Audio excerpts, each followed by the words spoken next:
to the program, the coach of the Des Moines Blaze, along with a couple of players from the Blaze, and some hardware. We love showing off and bragging about Des Moines things, and the Des Moines Blaze, one of the proudest teams that we have around here, Nick. And you did it again. How cool was this? It was harder this time. It was. It was much harder. Tell everybody what we're talking about. Des Moines Blaze were a semi-pro football team located in Des Moines. This was our 6th season, and we're a non-profit, 100 yards outside regular 100-yard football. We start in May and we go until August. And this was our 6th in a row championship game, the 5th in a row we've won. We were actually on a streak going into the season for over the last 4 years. We were 49-0. Wow. So we had accomplished some major things around the country. We definitely got opened a lot of people's eyes to football in the Midwest, and definitely in Iowa. And this year going in, we had a lot of obstacles. We had guys that weren't coming back, guys that Randy Blackford moved over to being a coach. He was one of our top receivers. Demario O'Dara, who was our quarterback, actually had shoulder surgery and played linebacker. So that opened an era for new players. We had several new guys, TJ James at running back, Dorian Ballantyne at quarterback, his brother, Brandon Ballantyne at defensive end. There's a lot of young guys into the mix this season. Well, speaking of guys that are on the team, you brought a couple of guys on the team with us. Tell us who you brought. I brought Cale Carlson. Cale's a defensive back, and he's also a defensive assistant. He helps run the secondary. And I got Tahan Fountain. Tahan plays as a D-back also. Awesome. You guys played football previously?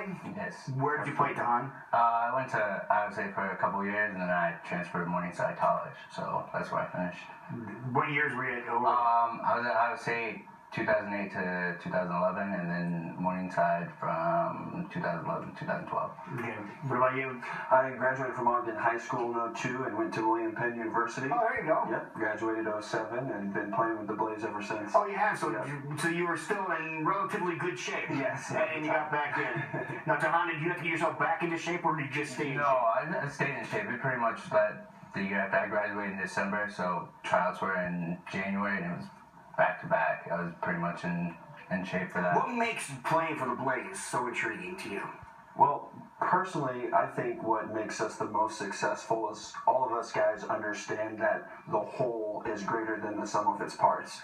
There's no individuals. We really try to weed that attitude out and make it solely about being a part of the team and something greater than ourselves. Well, Nick, this guy talks, you make him a coach. That's exactly what I mean. He's an amazing secondary coach because he understands the game so well. How he talks right there, that's how he understands the game.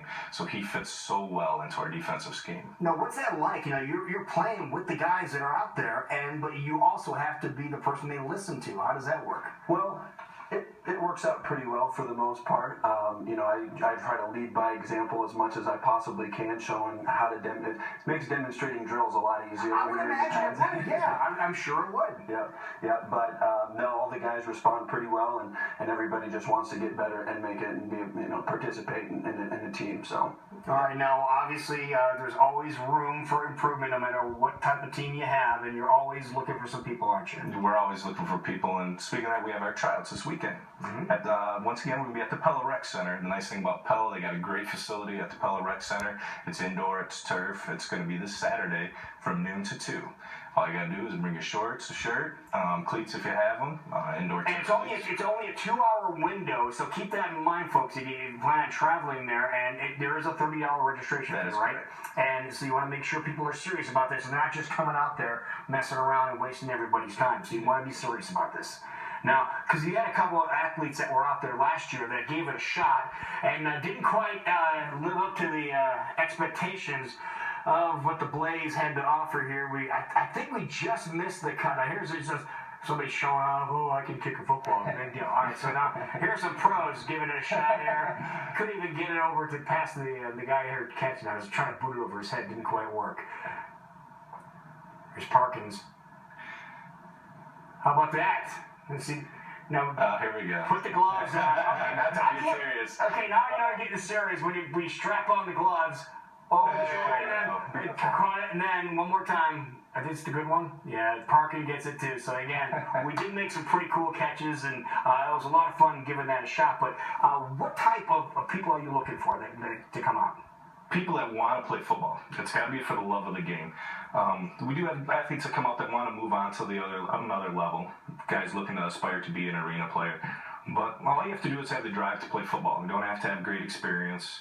If you went to college, that's great. If you didn't, that's fine too. One of my best offensive linemen, that's an all-star, never played in high school. He didn't? He played up to Little All-American, and that was the last time until he played for us. Does that provide or prove to be a challenge for someone like you having to coach somebody who hasn't gone through the high school or collegiate levels? Sometimes, absolutely, because you got to catch them up all those years that they may have missed. If they played in college, you usually watch film 24/7, your practice and your games, and they didn't necessarily get all that. So it gives us a challenge as a coaches, and really, I know personally I'm part of an aging veteran class, and we're just looking for some young, fresh talent to kind of be the next generation of Blaze football family. So now, Dan, when you're playing, do you have aspirations to move on to another football league, or? Give or take. Sometimes I do. It just depends on how my season goes. I know last season I had a pretty good season, and I felt like maybe this is my year to maybe break out. So, I guess just some guys kind of have that feeling. You either come into it with I'm moving on, or I just want to see what I can do out here. So now, how much of a time commitment is this if you want to be a member of the team? It's not too bad. We practice on Tuesdays and Thursday evenings from 6 to 8 in season, and those practices start end of March and through April before the season starts. Before that, we'll have about once a week. We'll do a workout inside, usually at the Y over on the west side, Grub Y. So everybody that's on the team, they have full-time jobs. Yep, full-time jobs, wives, kids, dogs, some of us, that's older ones. Some of the young ones, not so much yet. But we get back to, like Tahan, he had a great season. The one nice thing is at our tryouts this weekend, we are going to have IFL scouts there. Oh, you are? We are going to have scouts from Minnesota Havoc, and also the Iowa Barnstormers will be there. And they'll be checking out guys, and so obviously as our guys try. The Barnstormers hang out down there, don't they? Yeah, they just had their tryouts this past weekend. Last week, yes. All right. So this could be cool. So again, if you do want to try out for the team, and maybe have to listen to this guy over here, bark some orders to you. Here are the details one more time. What's going to be going on? The Blaze tryouts happening this Saturday. It's a 2-hour window from noon until 2. Pella Rec Center, and it costs you $30 to WinBlaze.com. I got one last thing. Go right ahead. Actually, Tyrone Tyler, who's a gentleman that's been our head coach for the last 6 years, is taking a job with an IFL team. He's going to actually take a job with the Minnesota Havoc. So he's moving on. That's opening a slot for a head coach. So we're looking for a head honcho. Actually, we have a head coach. I think Des Moines is very familiar with him. Tom Mihalovich is going to be a brand new head coach. Are you serious? Yes, I am. Oh, that is so cool. Yep. Oh, you guys are going to just have a ball. And it's going to put a whole new attitude on the whole. 5 in a row, make it 6 in a row. Okay, that's what we want. That's what we want out of you guys. Can we do that? That's what we go for. Oh, that is so cool. Thank you very much for letting us know that. That is great. So again, tryouts this weekend. And before we go, let's show the bling here. Look at this. This is our own, call him Mr. N or Mr. C, Mr. T, Mr. C. That's impressive. Very impressive. Good. Thanks, man, for coming in. Thanks for the announcement. We appreciate that. And guys, do well this year. Thank you, sir. All right, we're getting in. Bring back another one of these. Sure next time we're on. And if you guys are looking for kickers that aren't real good, Jason and I are your guys. Okay. We'll be right back. This is a great day.